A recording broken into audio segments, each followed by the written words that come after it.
ବର୍ତ୍ତମାନ ମୁଁ ଆନ୍ଧ୍ରପ୍ରଦେଶରେ ଅଛି। ଆନ୍ଧ୍ରପ୍ରଦେଶର ରାଜମଣ୍ଡିରେ ଅଛି। ବର୍ତ୍ତମାନ ଆମର ଓଡ଼ିଆ ଭାଇ 20-25 ଜଣ ପିଲା ଆମ କାମ କରୁଛନ୍ତି। ଦେଖନ୍ତୁ ସେଟିଂ କାମ ପ୍ଲସ୍ ବାରବଣ୍ଡି କାମ କରୁଛନ୍ତି।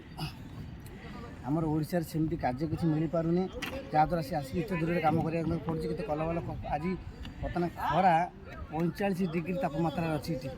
ତା ସତ୍ତ୍ୱେ ଲୋକ ଏଠି କାମ କରୁଛନ୍ତି, କେତେ କଲବଲ କାମ କରୁଛନ୍ତି। ମୁଁ ଦେଖୁଛି 10-15 ଦିନ ମାନେ କାମ କରୁଛନ୍ତି। ଫେରି ମୋତେ ବହୁତ ଦୁଃଖ ଲାଗିଲା। ମୁଁ ଆଜି ଆସିଲି ଜଷ୍ଟ ଗୋଟେ ଭିଡ଼ିଓଟେ କରିଦେବା। ଆଉ ଆମ ସହିତ କଥା ହେବା, ସେମାନେ କ'ଣ ଚାହୁଁଛନ୍ତି, ଏଥର ପରିବର୍ତ୍ତନ ଚାହୁଁଛନ୍ତି। 30-40ଟା ପିଲା ଅଛନ୍ତି। ଇଏ ସେଟ୍ରିଂ କାମ ପ୍ଲସ୍ ଏମିତି। ଆପଣଙ୍କ ଘରଟା କେଉଁଠି ଭାଇ? ଆମ ଘର ମାଲକାନଗିରି। ଆପଣ ଏଥର କ'ଣ ଚାହୁଁଛନ୍ତି? ଓଡ଼ିଶାରେ ପରିବର୍ତ୍ତନ ଚାହୁଁଛନ୍ତି ନା ସେଇ ସରକାର?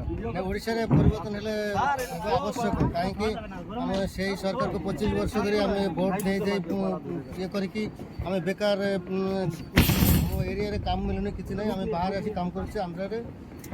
ଏ ଖରାରେ ଦେଖନ୍ତୁ କେମିତି ଆମ ଏ ଗଣେଶ୍ୱର ଭାଇଙ୍କର 1 ଲକ୍ଷ ଏଥର ପରିବର୍ତ୍ତନ ଚାହୁଁଛନ୍ତି। କାରଣ ଆମେ ଚାହୁଁଛୁ, ସିଏ ଏକା ଚାହୁଁନାହାନ୍ତି, ଆମେ ବି ଚାହୁଁଛୁ ଆମ ଓଡ଼ିଶାରେ ଆମକୁ ବି କାମ ମିଳୁ।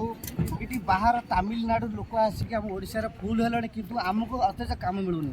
କାହିଁକି? ଏ ମତଲବ ଆମ ସରକାରର ଅପରାଗତା ନା କାହାର, ଆମେ କିଛି ଜାଣିପାରୁନୁ। ତ ଆମେ ଏଥର ଲକ୍ଷ୍ୟ ଆମର 1 ଲକ୍ଷ ଏଥର ପରିବର୍ତ୍ତନ। ଆମର ନିର୍ଦ୍ଦିଷ୍ଟ କେଉଁ ଦଳ ନୁହଁ, ଆମର ଲକ୍ଷ୍ୟ ହେଲା ପରିବର୍ତ୍ତନ। ସରକାର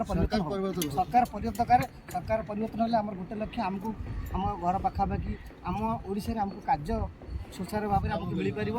ଏତିକି ଆମ ଭାଇ କହୁଛନ୍ତି, ଆମେ ବି ଚାହୁଁଛୁ। ମୁଁ ବି ଏଠିକାର ଯେଉଁ ଦେଖାଶୁଣା କରୁଛି, ଭଲ ମନ୍ଦ କରୁଛି, ତା ମୁଁ ବି କଷ୍ଟ ଦୁଃଖରେ ଅଛି। ମୁଁ ବି ଚାହିଁଲେ ଓଡ଼ିଶାରେ ଇମର୍ଜେନ୍ସି ଯାଇପାରୁନି।